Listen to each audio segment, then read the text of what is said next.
Sometimes the greatest discoveries happen by accident, not by careful planning.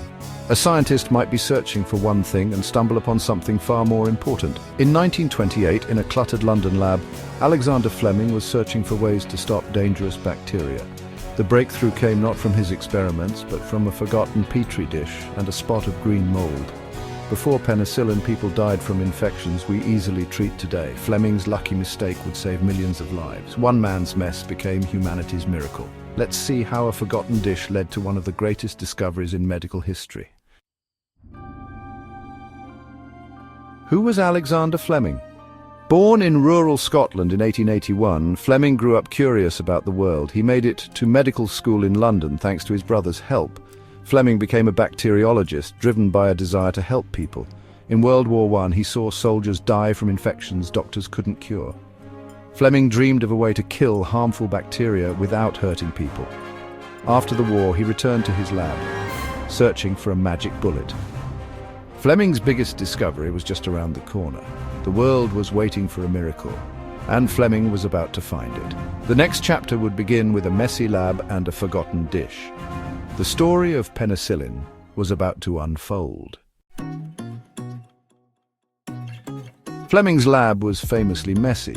Petri dishes stacked everywhere, each growing bacteria for his experiments. In the summer of 1928, he left for vacation, leaving dishes of Staphylococcus bacteria on a bench instead of cleaning them.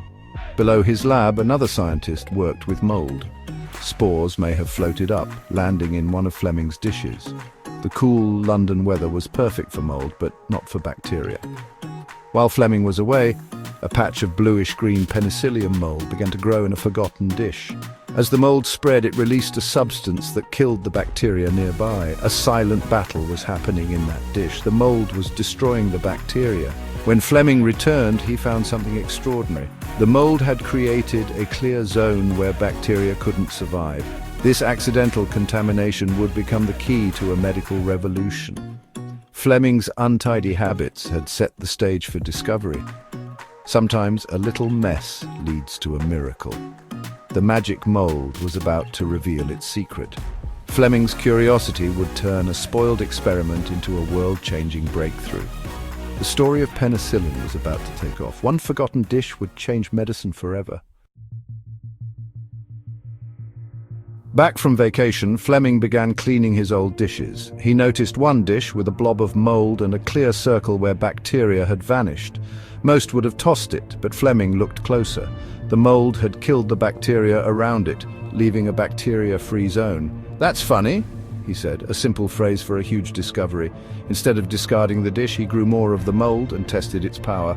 The mold juice killed many dangerous bacteria: pneumonia, scarlet fever, meningitis. Fleming named the substance penicillin. It attacked bacteria but left human cells unharmed, a true magic bullet. Fleming's experiments proved penicillin was a natural antibiotic, but there was a problem. He couldn't produce enough pure penicillin to treat deep infections.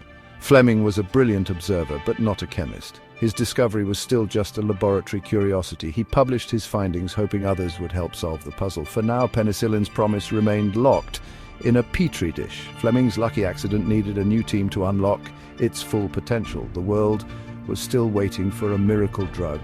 Fleming's work was the first step, but the journey was far from over. The next breakthrough would require new minds and new methods. Penicillin's story was just beginning. The race to turn a mold into medicine was on. Fleming's discovery would soon change the world. Sometimes noticing the small things leads to the biggest changes.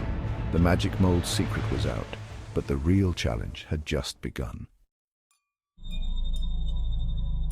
Fleming published his discovery in 1929, hoping others would see its potential.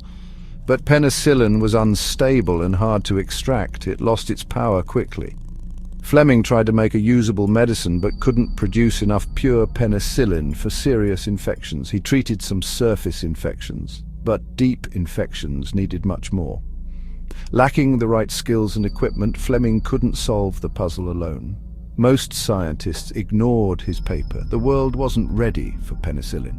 For nearly a decade, the miracle drug sat on a shelf, its promise unfulfilled. Fleming moved on, disappointed but still hopeful. He had made the first leap, but the journey needed new hands. The world still needed a cure for bacterial infections. Penicillin's potential was waiting to be unlocked. It would take a new team to finish what Fleming started. The next chapter would bring fresh eyes and determination. The miracle of penicillin was still within reach. The story was far from over. 10 years later, at Oxford University, a new team took up Fleming's challenge. Led by Australian Professor Howard Florey and brilliant chemist Ernst Chain, they set out to purify penicillin.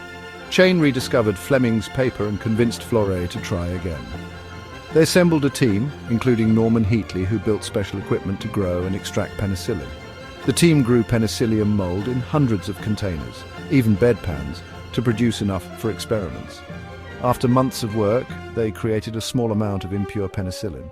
In 1940, they tested it on mice infected with deadly bacteria. The results were dramatic. Mice given penicillin survived, those without it died. The team had turned Fleming's lucky accident into a working drug. The next step was to see if it could save human lives. The Oxford team's determination paid off. They had solved the puzzle Fleming couldn't. Now they faced a new challenge, making enough penicillin for people. The miracle was real, but the world needed more. The race to mass-produce penicillin had begun. Science, teamwork, and persistence were about to change history. The age of antibiotics was on the horizon. The world's first true miracle drug was almost ready. The first human treated with penicillin was a policeman, Albert Alexander, dying from a severe infection. The drug worked, his fever dropped, and he improved, but supplies ran out, and he died. This proved penicillin's power and the urgent need for mass production. World War II was raging, and penicillin could save thousands of soldiers. Florey and Heatley went to the United States seeking help to produce penicillin on a massive scale. American scientists and companies joined forces searching for better molds and new production methods. A moldy cantaloupe found by Mary Hunt produced much more penicillin than Fleming's original. By 1944, American factories were making huge quantities of the drug. Penicillin was sent to battlefields, saving countless wounded soldiers. It transformed military medicine and helped the Allies win the war. Fleming's lucky mistake had become a global lifesaver. The world's first antibiotic was now changing history. Penicillin's journey from a messy lab to the front lines was complete. The miracle drug was finally reaching those who needed it most. Science and teamwork had turned an accident into a revolution. The world would never be the same. Penicillin's impact was just beginning.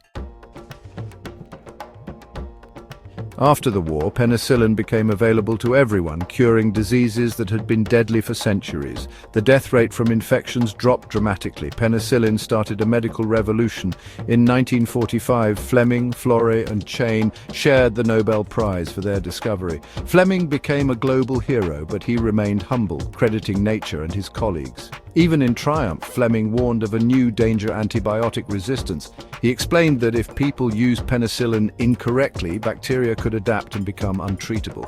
Some bacteria might survive treatment, multiply, and create new strains that penicillin couldn't kill. Fleming's warning was ahead of its time. He described how misuse could make infections harder to cure in the future. At first, few listened. Everyone was celebrating the miracle drug. But today, antibiotic resistance is a major global health threat. Fleming's insight remains crucial. We must use antibiotics wisely. The story of penicillin is both a triumph and a cautionary tale. Science can change the world, but it must be used responsibly. Fleming's warning echoes through history. The miracle of penicillin came with a responsibility to protect its power. The fight against bacteria continues.